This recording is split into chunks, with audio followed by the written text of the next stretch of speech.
Sebelum kita dengar firman Tuhan, saya mau ajak saudara main satu permainan simple. Hari Sabtu lalu pemimpin bagi-bagi angpau, ya saya nyusul satu ya. Saya mau undang saya cuma minta 2 pria yang merasa kuat. Boleh saya minta 2 pria yang merasa kuat? Hadiahnya cuma buat 1 orang ya saudara ya. 2 pria, mau dari pemenang, dari STT, dari guru, apapun itu. Boleh saya minta 2 orang pria, 2 orang pria. Oke, ini satu, sudah maju, satu lagi. Oke Kak, boleh. Wah ini pemenang dan STT ya. Nah, dukungan buat pemenang mana suaranya? Buat STT mana suaranya? Oke. Permainannya simpel sekali. Saya akan kasih timer 1 menit. 1 menit. Tugas teman-teman apa? Gampang. Tugas kalian adalah, kalian boleh pilih orang siapapun di seluruh ruangan ini. Mau pilih 1, 2, 3, 4, sampai 10 terserah. Tugasnya gampang. Setelah dipilih, bawa ke depan, gendong. Jadi yang bisa gendong lebih banyak dalam 1 menit, Anda mendapatkan uang jajan hari ini. Oke? Simple ya. Kalau bisa gendong 2, gendong 3, gendong 4, terserah.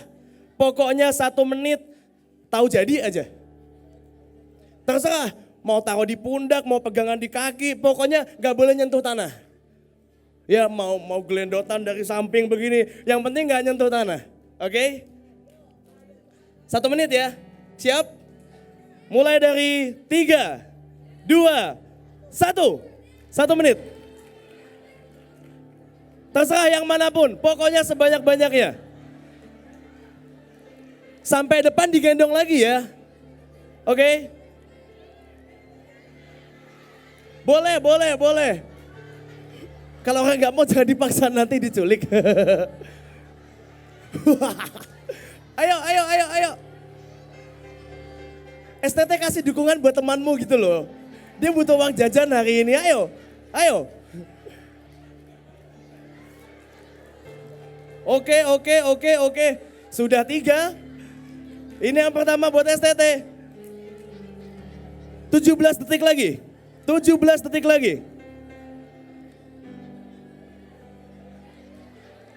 detik lagi. Wah ini sengit ya. Seperti tidak ada perlawanan ya. 3, 2, 1. Oke. STT ada berapa? 2. Pemenang ada? Yang menang siapa? Silakan buat jajan hari ini. Tuhannya memberkati, silakan duduk. Gak apa-apa. Nah, kenapa saya minta untuk gendong-gendong pagi-pagi? Lumayan ya, biar ketawa ya pagi-pagi ya.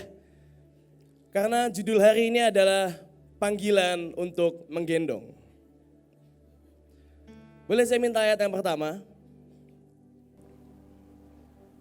Dalam pelayanan kita, dalam semua yang kita kerjakan hari ke hari, banyak kali kita dipercayakan, kita diberi tugas, kita diberi panggilan untuk menggendong.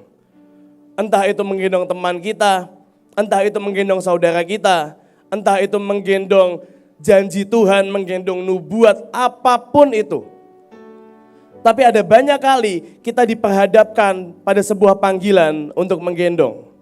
Tapi biar saya beri opening bahwa Yesaya 46 ayat 4, saya bacakan. Sampai masa tuamu aku tetap dia, dan sampai masa putih rambutmu aku menggendong kamu. Aku telah melakukannya dan mau menanggung kamu terus. Aku mau memikul kamu dan menyelamatkan kamu. Dimulai dari panggilan untuk menggendong, ternyata sudah Tuhan lakukan duluan. Bagaimana Tuhan menggendong kita sejauh ini, bagaimana Tuhan menggendong setiap divisi, bagaimana Tuhan menggendong setiap panggilan sampai kita hari ini. Dan ternyata panggilan ini tidak pernah berhenti pada Tuhan saja. Tapi ternyata Tuhan mau ada orang-orang yang juga ikut menggendong. Oke? Dan ternyata ada kemuliaan dalam menggendong. Ternyata menggendong bukan Ternyata menggendong bukan sesuatu yang sepele, bukan sesuatu yang biasa, bukan sesuatu yang ini apalagi kenapa saya diembankan beban yang berat. Ternyata dalam menggendong ada sebuah kemuliaan. Next, menggendong generasi sama dengan menggendong kemuliaan. Tetapi harta ini kami punyai dalam bejana tanah liat atau dalam versi lain bejana yang biasa, yang rapuh, yang tidak layak. Supaya nyata bahwa kekuatan yang melimpah-limpah itu berasal dari Allah, bukan dari diri kami. Dan sampai satu titik saya baca buku. Dan ini bukunya Reinhard Bonnke, dan Reinhard Bonnke bilang gini, satu kali Reinhard Bonnke pernah KKR. Waktu Reinhard Bonnke KKR, dihadiri berapa ya, saya lupa kalau nggak salah 20.000 orang atau berapa gitu. Di tengah lapangan besar. KKR di lapangan yang besar. Dan seperti biasa Reinhard Bonnke khotbah lalu lanjut dengan altar call kesembuhan ilahi. Kesembuhan ilahi dan semua berjalan luar biasa, ajaib, orang disembuhkan, ibadah selesai, pulang. Selesai, ternyata ada satu ibu-ibu, ada satu perempuan di ujung dari lapangan itu, dia nggak maju altar call karena dia nggak sakit. Dia nggak sakit di fisik, dia nggak sakit di tubuh. Yang sakit hatinya. Jadi dia pikir Reinhard Bonnke hanya altar call untuk orang yang sakit di fisik. Jadi dia nggak mau maju. Ternyata ibu ini bernama Teresia Wairimu. Teresia Wairimu, kita sebut Teresia ya. Si ibu Teresia ini ternyata dia punya masa lalu yang cukup menyedihkan. Masa lalunya apa? Dia menikah dengan seorang pendeta, beda ras, satu kulit putih, satu kulit hitam. Seluruh keluarga tidak menyetujui pernikahannya. Ternyata suaminya si pendeta ini juga bukan ayah yang baik, bukan suami yang baik. Sampai satu titik tibalah mereka putuskan untuk bercerai. Sudah beda ras, keluarga sudah marah, tambah bercerai pula, dia dikucilkan. Stres berat, sakit hati. Si Teresia ini sedih sekali, bertahun-tahun dia galau. Tapi waktu Reinhard Bonnke khotbah, dia bilang gini, ada api Tuhan yang menyala dalam saya. Dan dia bilang, pokoknya mulai sekarang saya mau mulai pelayanan lagi. Jadi dia mulai buka komsel kecil-kecilan, dia mulai menggembalakan kecil-kecilan. Dan dia juga terus mengejar Reinhard Bonnke sampai KKR di mana dia datang, KKR di mana dia datang. Satu kali ada satu KKR, dia datang, KKR Reinhard Bonnke. Seperti biasa Reinhard Bonnke khotbah, altar call kesembuhan ilahi. Kali ini dia maju, dia gak sakit, tapi kali ini dia maju. Dia bilang gini, saya harus terima sesuatu dari orang ini. Begitu dia maju, Reinhard Bonnke tumpang tangan, dia terbang 10 meter ke belakang, sandalnya terpisah, dia pulang dengan satu sandal.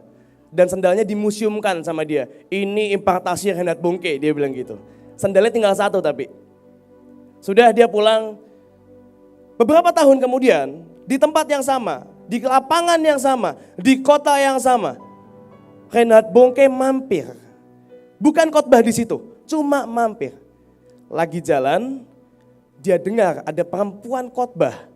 Kuat sekali, kesembuhan ilahi terjadi. Reinhard Bonnke lihat dari jauh. Dan dia tanya sama Tuhan, perempuan ini siapa? Dan dia tanya sama orang lain, perempuan ini siapa? Dan orang mulai menjelaskan, iya dia namanya Teresia Wairimu, masa lalunya begini. Dan Reinhard Bonnke bilang gini, Tuhan, dia ini orang cerai, dia ini keluarganya berantakan, dia masa lalunya gak baik. Kok engkau pakai dia? Kok dahsyat banget engkau pakai dia? Dan saudara tahu, jawaban Reinhard Bonnke, jawaban Tuhan buat Reinhard apa? Jawabannya seperti ini. Jawabannya, aku mau membuktikan kepada semua orang. Tidak hanya bejana yang baik yang bisa dipakai, tapi juga bejana yang pecah yang Tuhan mau pakai. Dan hari ini kenapa saya masukkan ayat ini dalam menggendong generasi? Saudara, kalau engkau harus gendong saudaramu, kalau engkau harus gendong anak buahmu, kalau engkau harus gendong anak muridmu yang maaf, mungkin mereka bejana yang pecah. Buat saya 2 foto yang ditunjukkan kepada saya, satu pria yang dikatain brengsek sama manajernya sendiri, yang minta dicariin sama gembalanya tadi. Dan sekian kisah anak-anak yang lain.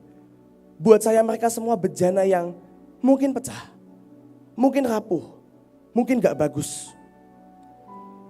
Tapi yang saya tahu, Tuhan bisa pakai bejana model apapun. Pecah sebelah, bolong, pecah separuh. Karena ayatnya berkata, gak urusan bejananya kayak apa. Yang penting isinya yang Tuhan masukkan. Mungkin Bapak Ibu di sini engkau adalah guru. Mungkin engkau ibu rumah singgah. Mungkin engkau ketua unit.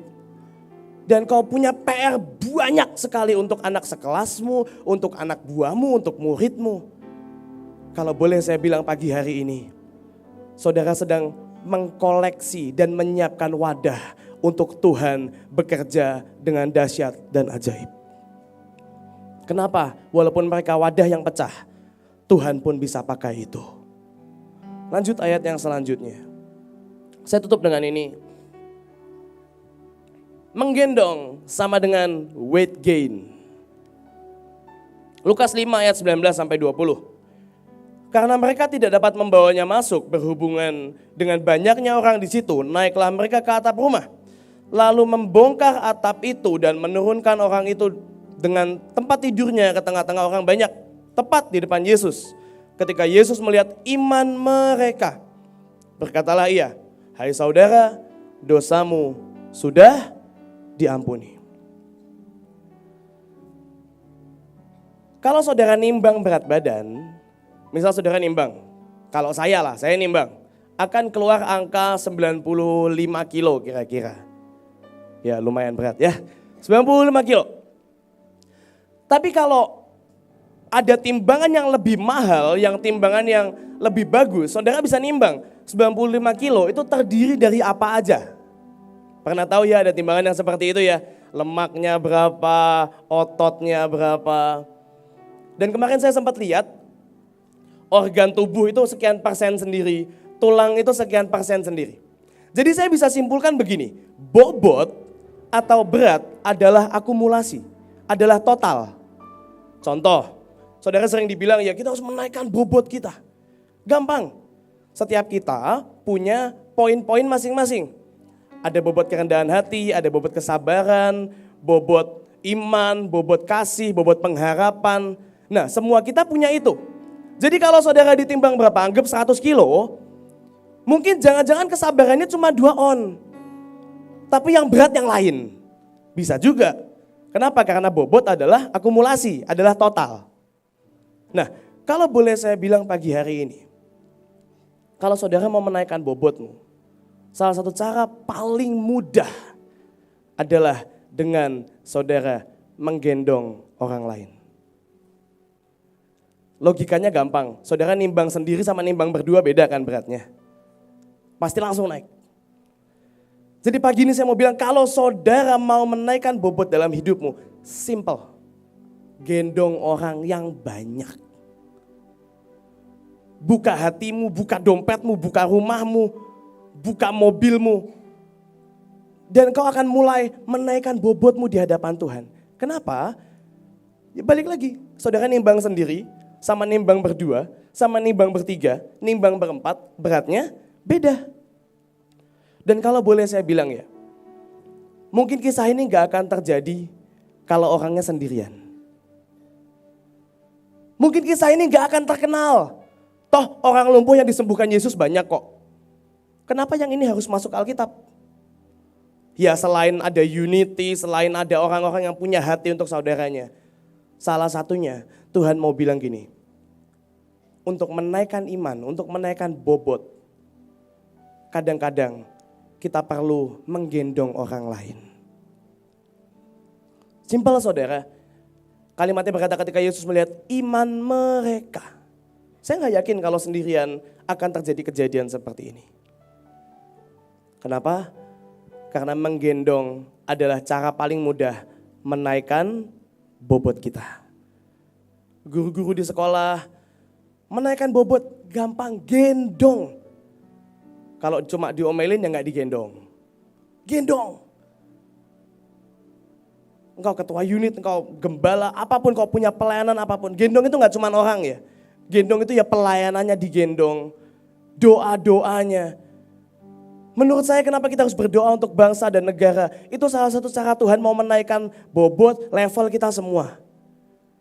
Simple, dengan cara apa? Kalau Tuhan berikan sesuatu di punggungmu, di pundakmu, beban, bobot yang berlebih. Simple, Tuhan mau membuat kita lebih berbobot. Kenapa? Karena menggendong artinya weight gain atau menaikkan berat badan kita. Amin. Mari kita berdoa.